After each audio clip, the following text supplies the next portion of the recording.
అమాత్యులు మరియు సహకార శాఖ అమాత్యులు అమిత్ షా గారికి, వేదిక మీద ఉన్నటువంటి కేంద్ర మంత్రివర్యులు కిషన్ రెడ్డి గారికి, సంజయ్ గారికి, లక్ష్మణ్ గారికి, గౌరవ పార్లమెంటు సభ్యులు అరవింద్ గారికి, శాసనసభ్యులు భూపతి గారికి, సూర్యనారాయణ గారికి, ప్రియమైన పసుపు రైతులకి తెలంగాణ ప్రభుత్వ పక్షాన, రేవంత్ గారి పక్షాన కేంద్ర ప్రభుత్వానికి గత అనేక సంవత్సరాలుగా మీరు కలలు కంటూ అనేక పోరాటాల ఫలితంగా ఈనాడు మోడీ గారి ఆధ్వర్యంలో కేంద్ర ప్రభుత్వం తెలంగాణ ప్రజల్ని, పసుపు రైతుల్ని వారి యొక్క పోరాటాన్ని గమనించి ఈ యొక్క పసుపు బోర్డుని భారతదేశంలో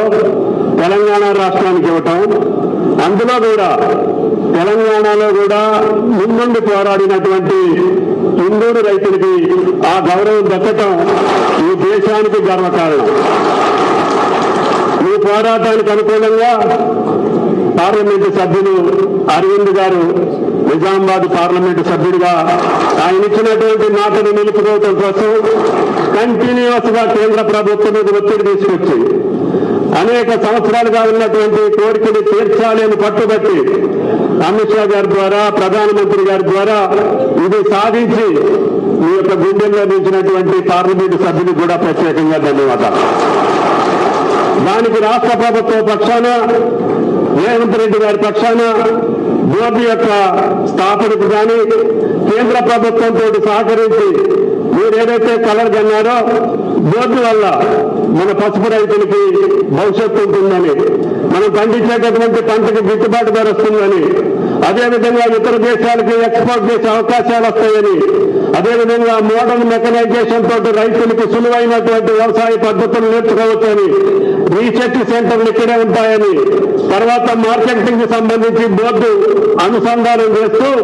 రైతులకి ట్రేడర్స్ కి మధ్యన వారధిలాగా ఉండి ఎంత పండిస్తే డిమాండ్ ఉంటుందో అంతటికే పరిమితం చేసి పసుపు రైతు నష్టపోకుండా ఉండేదానికి ఈ పసుపు బోర్డు యొక్క కార్యక్రమాల్లో ప్రధానంగా భావించాలి అని చెప్పి బోర్డు అధ్యక్షునికి, రేపు నియమించబోయేటటువంటి పూర్తి స్థాయి బోర్డు సభ్యులకు కూడా విజ్ఞప్తి చేస్తూ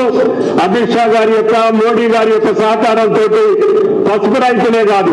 తెలంగాణ రైతాంగానికి కావలసినటువంటి అన్ని సహాయ సహకారాలని కేంద్ర ప్రభుత్వం మేము అడిగింది కరువుగా కొన్ని సహకారాలు అందిస్తుంది. దానికి ముందు భవిష్యత్తులో కూడా రైతాంగానికి సంబంధించినటువంటిది రైతు యొక్క ఆదాయాన్ని రెట్టింపు చేసి రైతుని రాజునే చేస్తామని చెప్పినటువంటి మోడీ గారి వాగ్దానానికి అనుగుణంగా రాష్ట్ర ప్రభుత్వం కూడా మొట్టమొదటి సంవత్సరాల్లోనే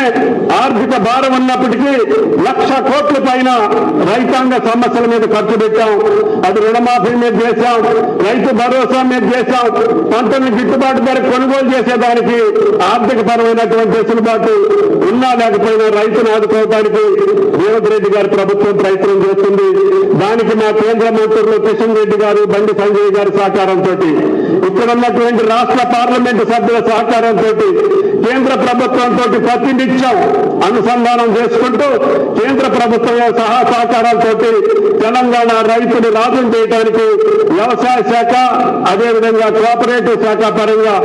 కోఆపరేటివ్ శాఖ కూడా అమిత్ షా గారి మంత్రిగా ఉన్నారు కాబట్టి మన రైతులకి భవిష్యత్తు ఉంటుందని చెప్పి ఆశిస్తూ ఈ అవకాశం ఇచ్చినటువంటి పసుపు రైతులకి, సాధించినటువంటి ఎంపీ గారికి, పోరాటం చేసినటువంటి ప్రతి ఒక్కరికి కూడా ధన్యవాదాలు తెలియజేస్తూ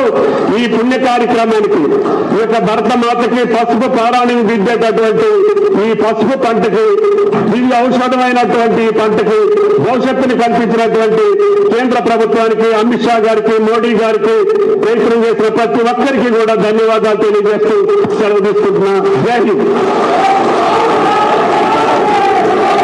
बहुत बहुत धन्यवाद सर आपका।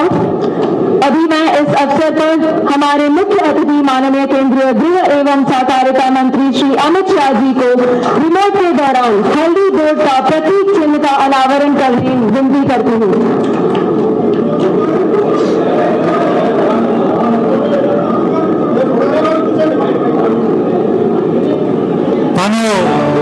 మన హల్దీపోడు చిన్నాని చేస్తుడు ఒకసారి గట్టిగా చప్పట్లతోని ఆ లోగోను, ఎందుకంటే అది మన భవిష్యత్తు కళలు నెరవేర్చే లోగో కాబట్టి గట్టిగా చప్పట్లు అన్ని దగ్గర నుంచి. ఆ చివరిగా పోలీసు వాళ్ళు గేట్లు బంద్ చేస్తున్నారట. దయచేసి గేట్లు బంద్ చేయకండి, వేలాదిగా ఇంకా వస్తున్నారు. వచ్చిన వాళ్ళందరినీ లోపలికి వదలండి. కనీసం మా పసుపన్నలను చూసుకొని నాకు సంతోషంగా ఉంటారు వాళ్ళు.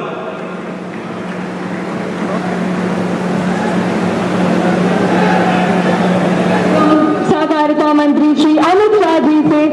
इस समारोह संबोधन के लिए आमंत्रित